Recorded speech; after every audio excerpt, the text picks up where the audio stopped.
Une minute de souvenir avec Thierry Bollaton. Jeanne Moreau nous a quittés le 31 juillet 2017 à 89 ans avec plus de 130 films. J'ai la mémoire qui flanche, je me souviens plus très bien.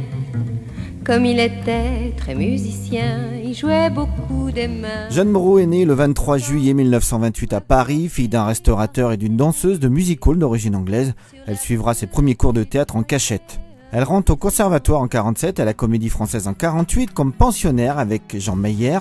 Elle remporte ses premiers succès avec Un mois à la campagne de Tourguenieff, Les caves du Vatican d'André Gide. Par la suite, elle rejoint la troupe du théâtre de Jean Vilar où elle devient la partenaire de Gérard Philippe. C'est une personne absolument exceptionnelle. Je veux dire que ce magnétisme, ce pouvoir d'incarner des personnages échappe à la parole, échappe au raisonnement. C'était absolument miraculeux à regarder. Elle commence le cinéma au début des années 50, Meurtre, Touche pas au Grisby, ou encore La Reine Margot en 54, et L'ascenseur pour l'échafaud de Louis Malle en 57 qui la révèle au grand public. Elle enchaîne de nombreux films et prête également sa voix aux bandes originales de films, Embrasse-moi, pour Peau de banane en 64, Le tourbillon pour Jules et Jim en 62. Le balancement du rocking chair nous convie au plaisir de la chair. Et cette chanson? Ça commence à être au point. Oui, c'est vrai, hein, Albert? On y va? Elle avait des bagues à chaque doigt, des tas de bracelets autour des poignets, et puis elle chantait avec une voix qui cite au manjola.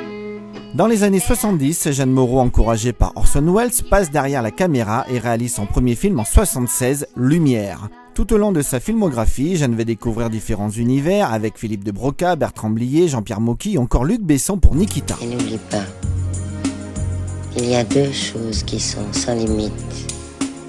La féminité et les moyens d'en abuser.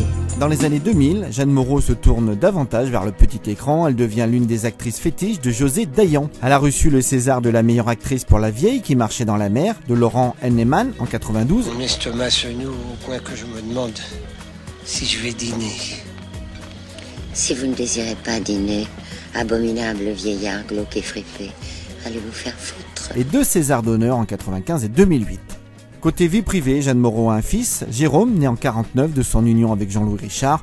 Elle a été la compagne de Louis Malle, Tony Richardson, William Friedkin et la compagne de Pierre Cardin pendant plusieurs années. Sa dernière apparition a eu lieu dans le film Le Talent de mes amis en 2015. Une minute de souvenir avec Thierry Bollaton. Jeanne Moreau nous a quittés le 31 juillet 2017 à l'âge de 89 ans.